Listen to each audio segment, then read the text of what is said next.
Good evening and welcome. Tonight we will be going over the history and geography of the central region of Eritrea. Eritrea is one of those, I feel like, lesser known countries of the world, especially lesser known African countries.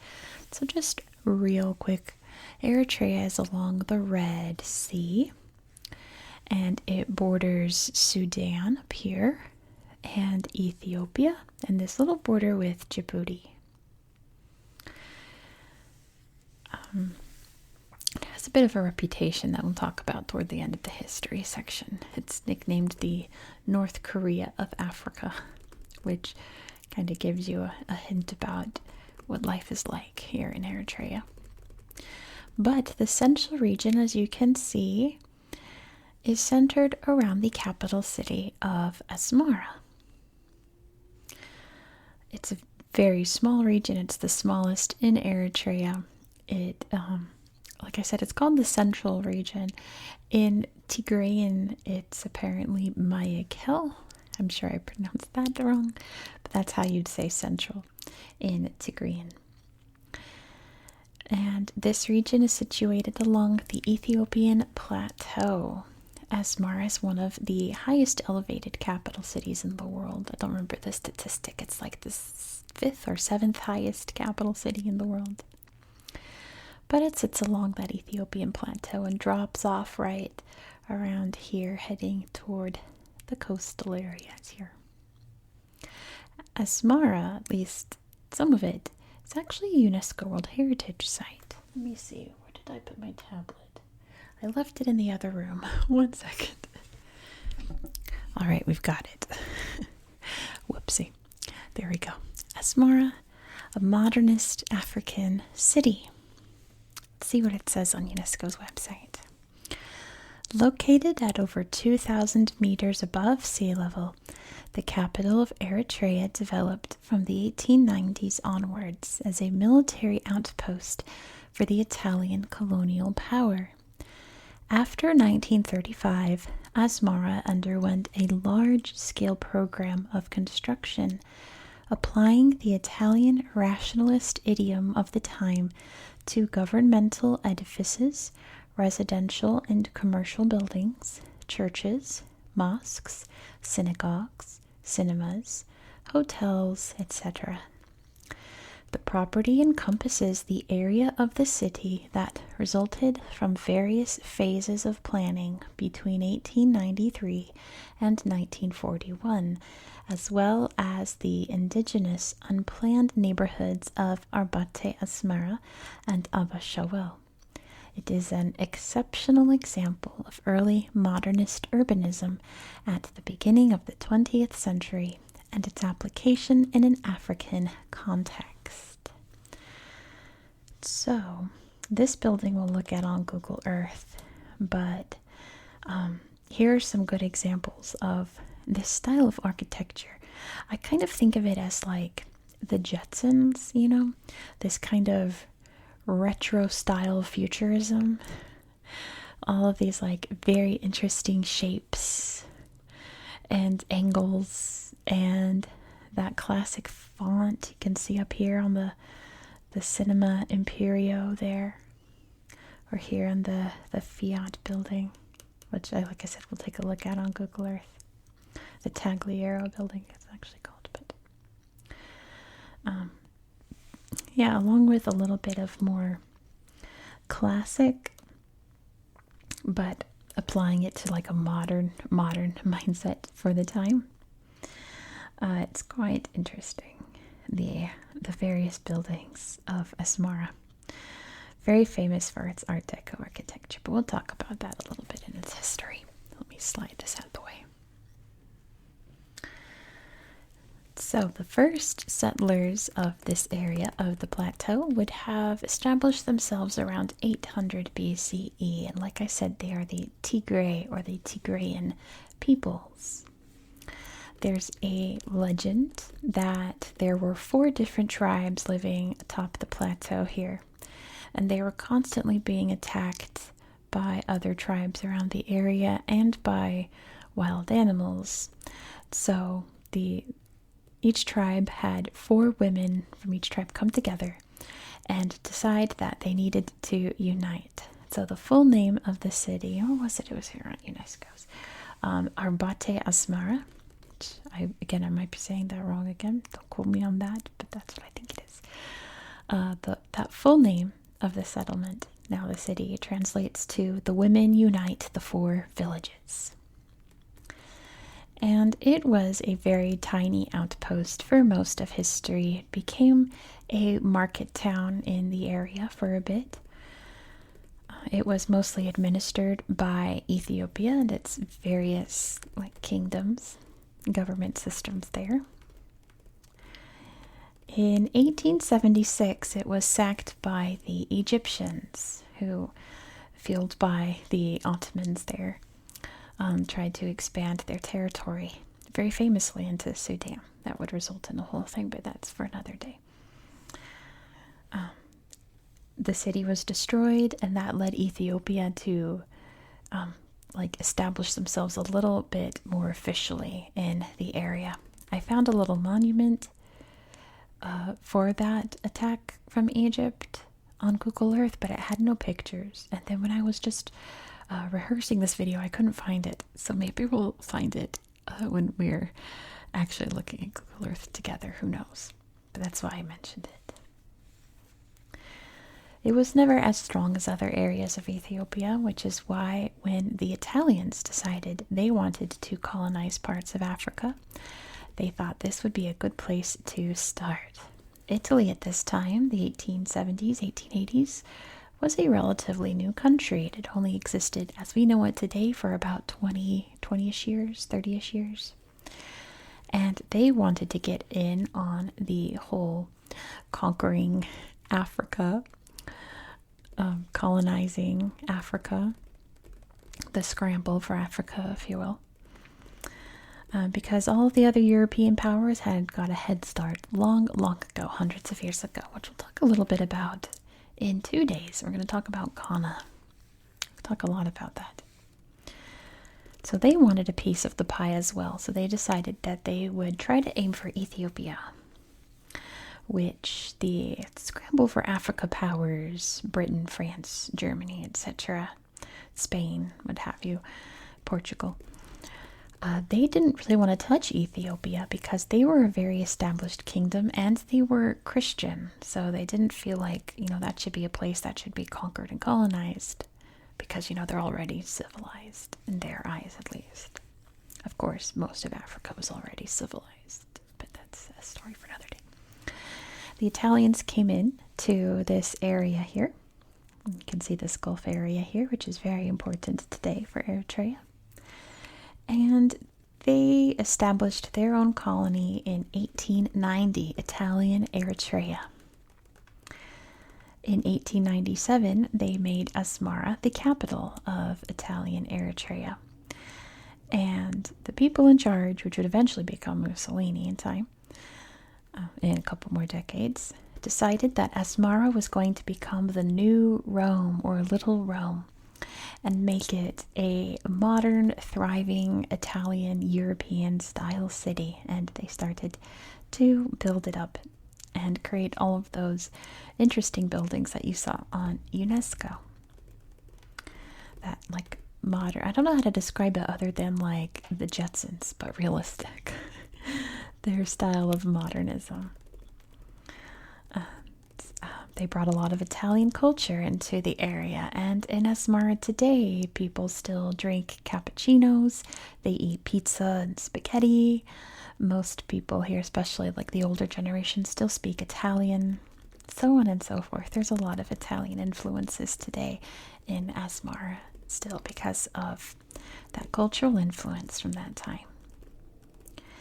In 1935, they decided it was time to finally take Ethiopia, and they used Asmara as their base of invasions for conquering Ethiopia, which they would be successful at. And if it wasn't for World War II, they probably would have been successful a bit longer. But World War II was right around the corner. In 1941, Asmara was captured by the British and was administered by them until about the 1950s, very early 1950s. But since it was basically a military outpost at that time for World War II, in 1942, the Americans built an army telecommunications base, mainly for their submarines out in the Red Sea, Mediterranean, so on and so forth, Indian Ocean nearby. That base was called Cagnu and existed until 1977. After the war, Eritrea became part of Ethiopia officially in 1952. In time, Ethiopia would completely annex Eritrea, make it a province, I believe, state, what have you, in Ethiopia. The Eritreans weren't happy about this. They did not want to be under Ethiopia's thumb, especially after the government, the empire, I should say, Emperor Haile Selassie was removed from power. And, Ethiopia came under a very dubious government. It's on the tip of my tongue.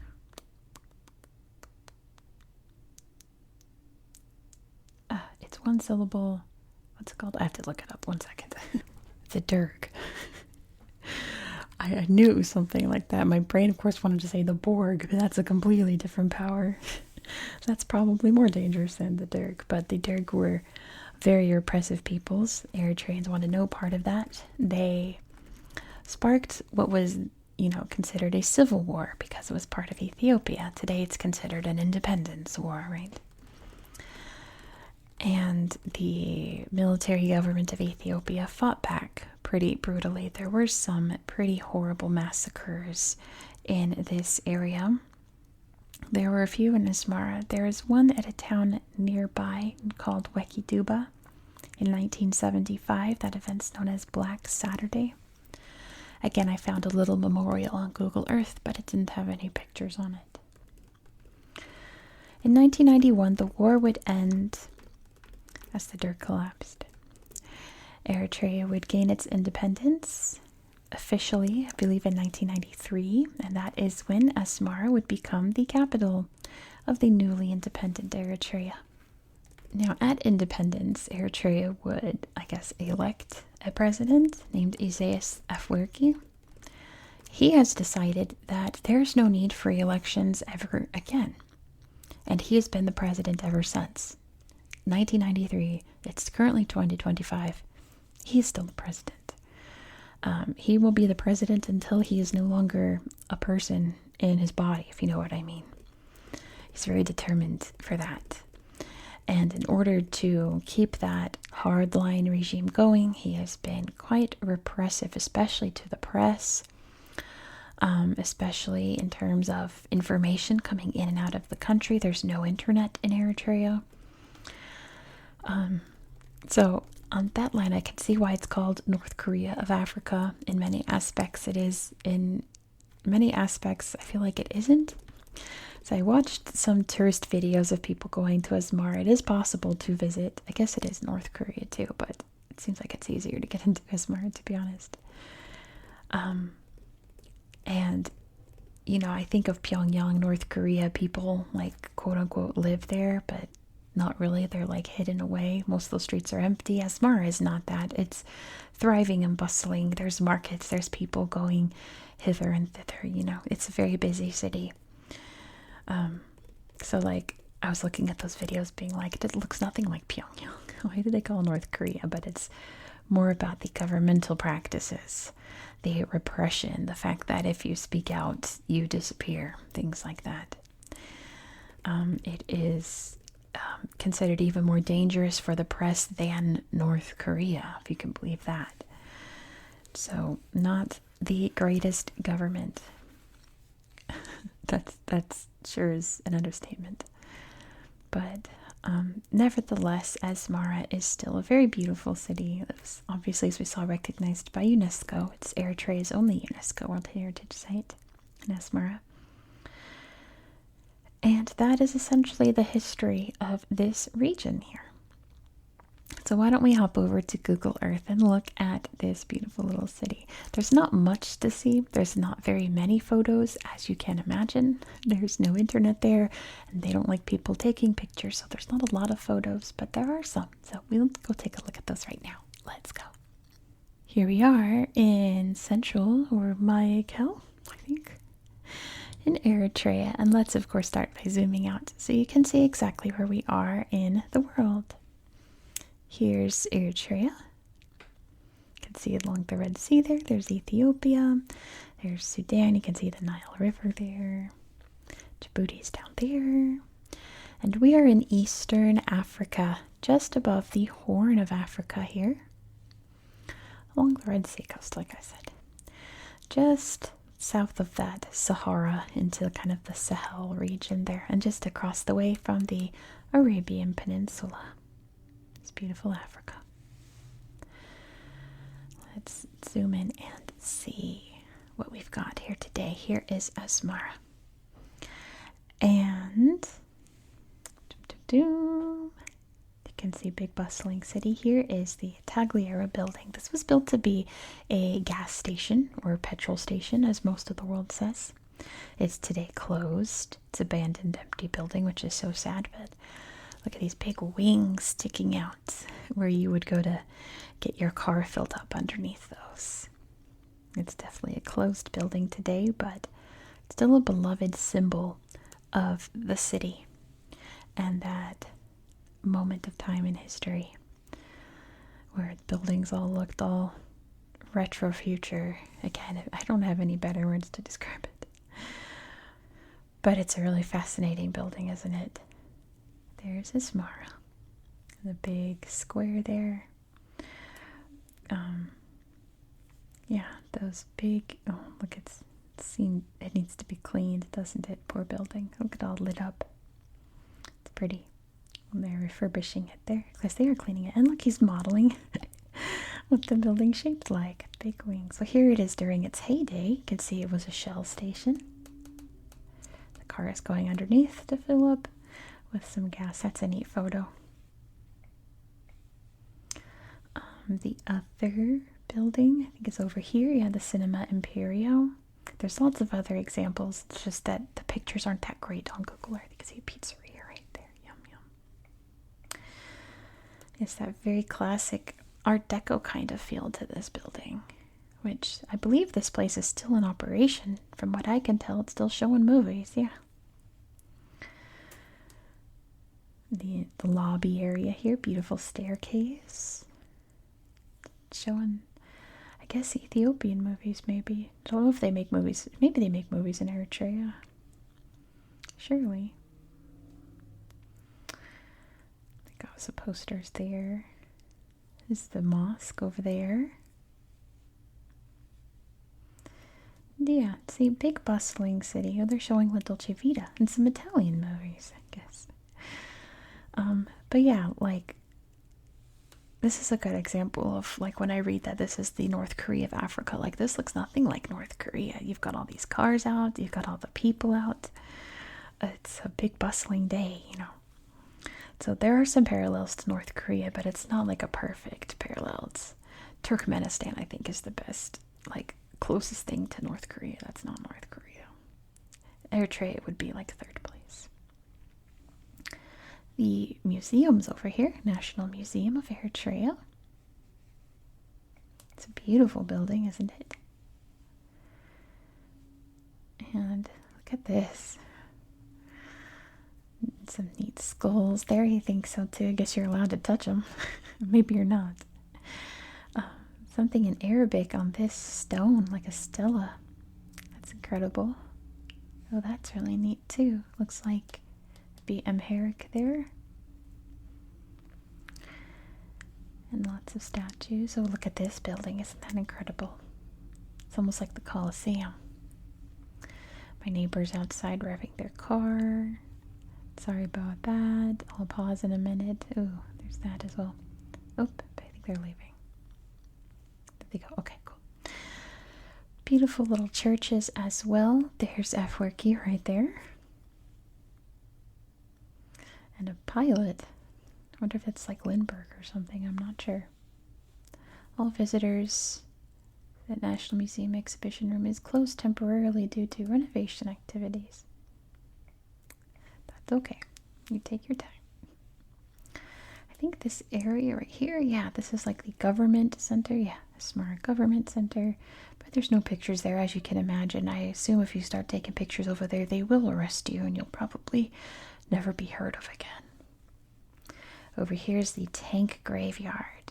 Leftovers from the War of Independence and their various conflicts with Ethiopia.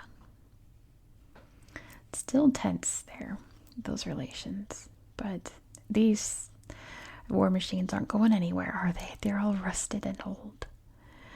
And from the tourism videos I saw, this place is just an open air museum that's not managed.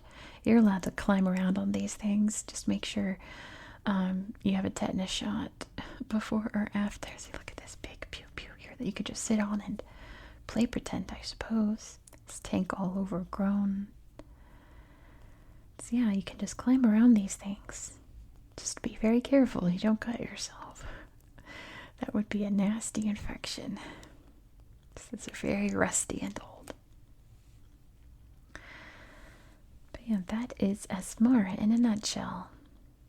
You can see all the different blocks and the, I guess, roundabouts, pavilions you would call throughout the city, designed to make it into a European city. I'm trying to think if there were any other pictures that were good enough to show you. Not really. You can see this big center here. But yeah, I think that's all the best slideshows that I found. Of course, you're always welcome to head over to Google Earth yourself and check it out. But if we go out here, so you can see Wikiduba Memorial, because that symbol means it's a museum or memorial or historic site. If you tap it, there's no pictures. Nothing.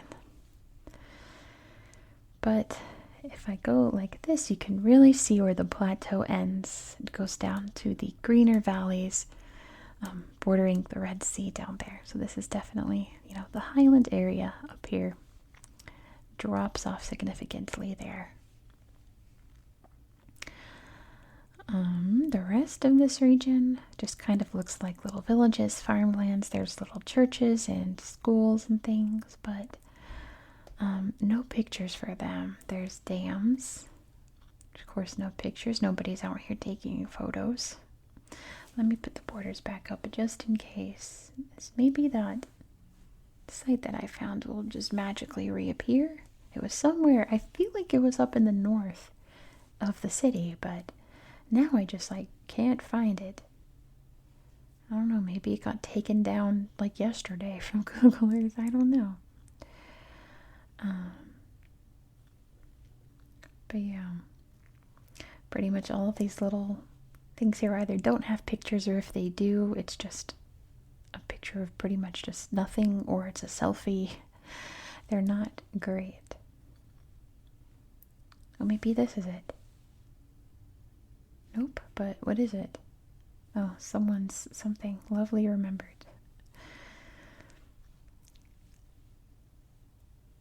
Let's get the borders back up one more time. I don't think I'll find it. I think it's disappeared for whatever reason. But yeah, this is the rest of the landscape here. We'll go down the southern area here. You can see that there's forested areas, there are dams there for, I'm sure, irrigation, maybe for electricity as well. But yeah, I don't know what happened to that site. No idea. I swear I saw it. So I made a note of it and researched it, and that's how I found out about that Egyptian invasion. And now it's disappeared, so oh well. I promise you it was there. But there were no pictures on it anyway, so it's not like I could really show you anything. But that is essentially the central region of Eritrea and its capital city. Ah, I found it! There it is. See, no pictures, but this person here, Welda Michael, that was the name of the person from Egypt who invaded this area and sacked Asmara. So I wonder what the heritage of Welda Michael is. Something here in this village. Look at the pretty terraced farmland there. That's so cool.